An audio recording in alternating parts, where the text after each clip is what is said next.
ஆண்டிப்பட்டி அரசம்பட்டி எந்த ஊரு உங்க ஊருடா. அன்னைக்கு விஜய் சாரும் நயன்தாரா மட்டும்தான் ஆடினாங்க. இன்னைக்கு ரீல்ஸில் பார்த்தா லட்சக்கணக்காக இருக்கும் அந்த மூமெண்ட். நீங்கள் போட்ட மூமெண்ட்டை உங்கள் மூமெண்ட் நாடே ஆடிக்கிருக்கு இன்னைக்கு. இப்போ விஜய் ரசிகர்லாம் யாருமே இல்லை, எல்லாம் தொண்டராக மாறிட்டாங்க. இன்னைக்கு விஜய் சார் தமிழக முதலமைச்சராக அன்னைக்கு அந்த சிம்மாசனத்தில் உட்காந்துருக்காரு. நம்ம குடும்பம் இங்கேருந்து புரட்சித் தலைவர் எம்ஜிஆர், அதுக்கப்புறம் புரட்சித் தலைவி ஜெயலலிதா மேடம், அந்த வரிசையில் ஒரு முதலமைச்சர் வந்திருக்கிறாரு. நம்ம சினிமாக்காரங்க எல்லாருக்குமே பெருமையான விஷயம். இந்த விஜய் சாரோட ஆட்சி ஒரு விடிகாலமாக அமையணும். இந்த மாநில விருது இந்த வருஷத்துல எது சிறந்த படமோ, இந்த வருஷத்தில் யார் சிறந்த நடிகர், நடிகை, சிறந்த இசையமைப்பாளர், சிறந்த டைரக்டர், இந்த வருஷம் 2026னா 2027 கொடுத்துருங்க, 2030 கொடுக்காதீங்க. ஏன்னா சிறந்த குழந்தை நட்சத்திரம்னு அவார்டு கொடுக்கும்போது அது குழந்தையோட வருது, எந்த குழந்தைக்கு அவார்டுன்னு தெரிய மாட்டேங்குது. இல்லை, மற்றவங்க கொஞ்சம் பழைய இருந்தால் தான் நம்மளுக்கு நம்பிக்கையாக படத்தில் போடுவோம். தினேஷ் மாஸ்டர் சாங் நல்லாயிருக்கும் அப்படின்னாரு.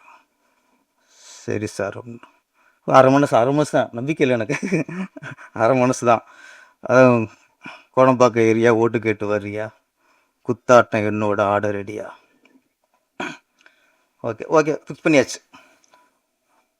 அப்புறம் இந்த அது பாட்டுக்கு விஜய் சாரோட கூட ஆடுறது யார், சிம்ரன் ட்ரை பண்ணோம், அப்போ தான் மேரேஜ்னு போயிட்டாங்க. அப்புறம் ஜோதிகா ட்ரை பண்ணோம், அதுக்கப்புறம் தான் நயன்தாரா ஃபிக்ஸ் ஆனது.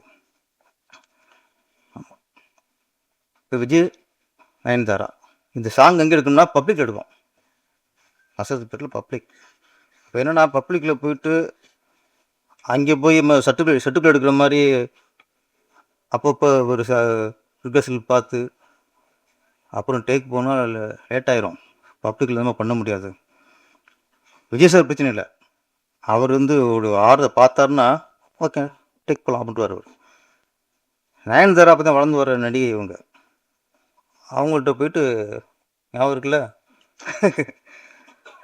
எனக்கு என்ன சரி, மாஸ்டரும் நம்மளுக்கு பழக்கலாம். மாஸ்டர் நயன்தாரா வளர்ந்து வர ஒரு நடிகை, இன்னொன்று பப்ளிக்கில் எடுக்கிறோம், ரொம்ப டேக்லாம் போயிடக்கூடாது, ஃபஸ்ட்டு ஒரு ரிகர்சல் கொடுத்துருவோம் அப்படின்ட்டு நயன்தாரா மேடத்தில் போய் அவங்க இதுக்கு ஒத்துட்டே பெரிய விஷயம். ஒரு சாங்க்கு எதுவும் ஒத்துக்க மாட்டாங்க, அப்புறம் சிச்சுவேஷனை சொல்லி தான் அவங்கள ஒத்துக்க வச்சோம்.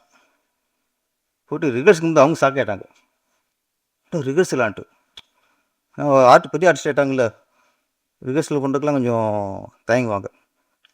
அப்புறம் திரும்ப சொல்லி பப்ளிக் எடுக்கிறோம், அங்கே போய் பார்த்துக்க முடியாதுன்னு சரின்ட்டு ஒத்துக்கிட்டாங்க. ஒரு 2 நாள் இந்த கோடம்பாக்கம் ஏரியா சாங்க்கு நயன்தாராவுக்கு ரிகர்சல் பண்ணோம். ரிகர்சல் பண்ணி தான் அந்த சாங் அப்புறம் போனது. அப்புறம் விஜய் சார் இன்னும் ரிகர்சலுக்கு என்ன கூப்பிட்டுட்டார். அவர் என்ன மூமெண்ட்டு அவர் பார்த்துக்கணும். அப்புறம் அவர் வர வச்சு டோட்டலாக இவர் டான்ஸ் அசிஸ்டண்ட்லாம் ஆடி பார்த்துட்டு ஓகேன்னு போயிட்டார். அப்படி எடுத்த சாங் தான் கோடம்பாக்கம் ஏரியா ஓட்டுக்கிட்டு வரியா.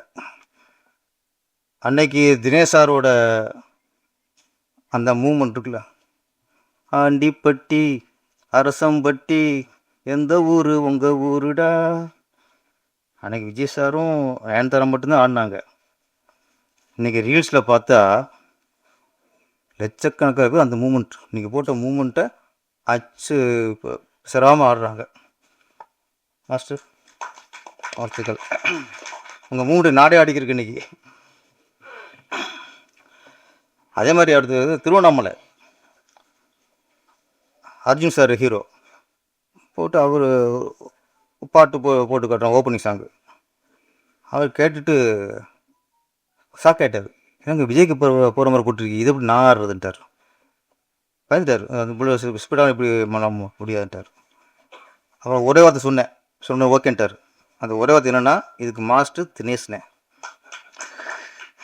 அவர் ஓகேட்டார். ஏன்னா ஒரு ஹீரோவையும் அவங்க பாடி லாங்குவேஜுக்கு ஏற்ற மாதிரி, அவங்களுடைய டான்ஸு திறமைக்கு ஏற்ற மாதிரி கரெக்டாக யூஸ் பண்ணுறவர் நம்ம தினேஷ் மாஸ்டர்.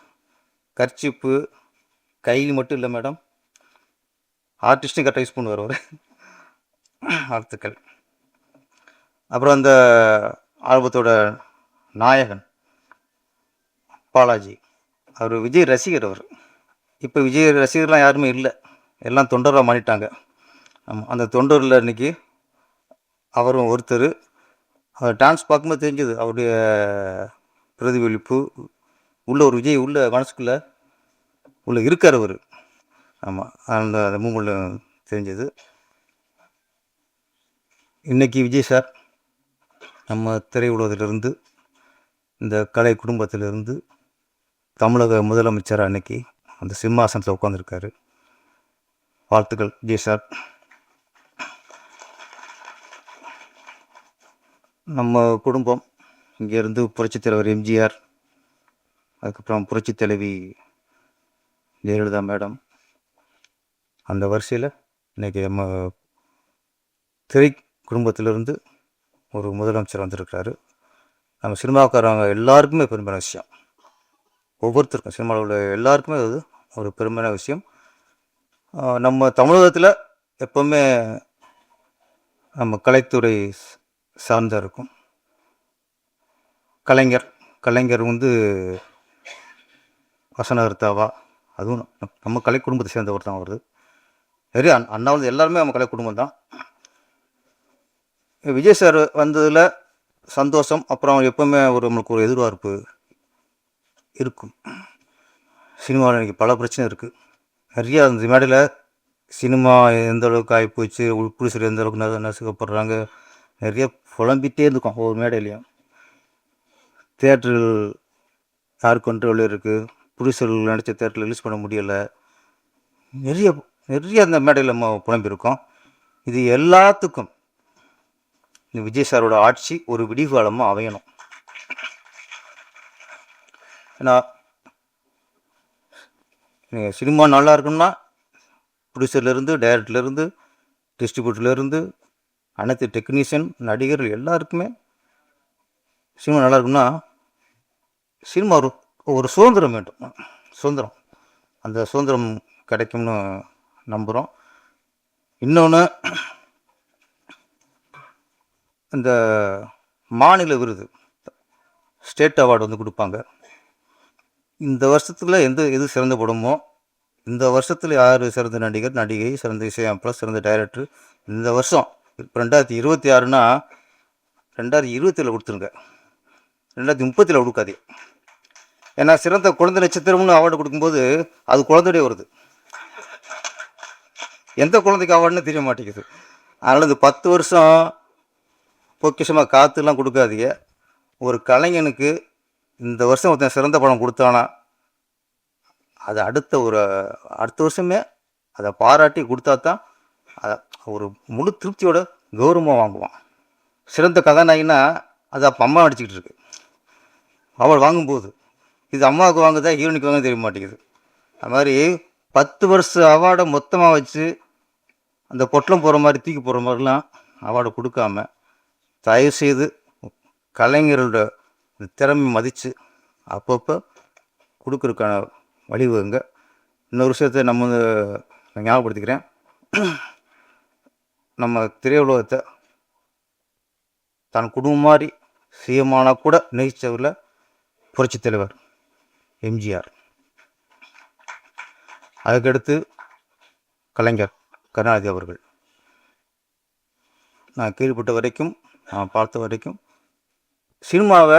சினிமாவிலேருந்து அவங்க அரசியலுக்கு போனாலும் சரி, சினிமாவிலேருந்து ஆட்சி பண்ணாலும் சரி, எந்த நேரத்துலையும் சினிமா மேலே ஒரு பாசம் இருந்துச்சு, சினிமா மேலே ஒரு அக்கறை இருந்துச்சு. சினிமாவில் ஏதாவது பிரச்சனைனா கலைஞராகட்டும், புரட்சித்தலைவர் எம்ஜிஆர் ஆகட்டும், அந்த பிரச்சனையை கேட்டறிந்து அதை சால்வ் பண்ணியிருக்காங்க. அதற்கு பிறகு சினிமாவை சிலர் கைவிட்டாங்க. அதனால தான் அப்பப்போ அவார்டு கிடைக்காம மொத்தமாக போனால் போதுன்னு கொடுத்ததெல்லாம் இதனால் வந்தவன தான்.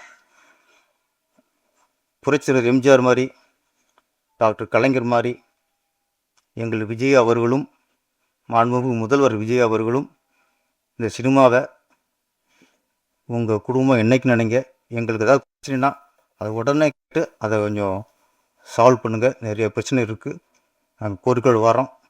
சினிமாவை என்றைக்கும் கைவிட்டாதீங்க. உங்களை சினிமாவும் கைவிடாது, இனிமேல் மக்களும் கைவிட மாட்டாங்க. நீங்கள் என்றைக்கும் சினிமாவில் உங்கள் குடும்பம் நினச்சி எங்களுக்கு பிரச்சனைனா முதல்ல தீர்த்து வைங்க. நன்றி, வணக்கம்.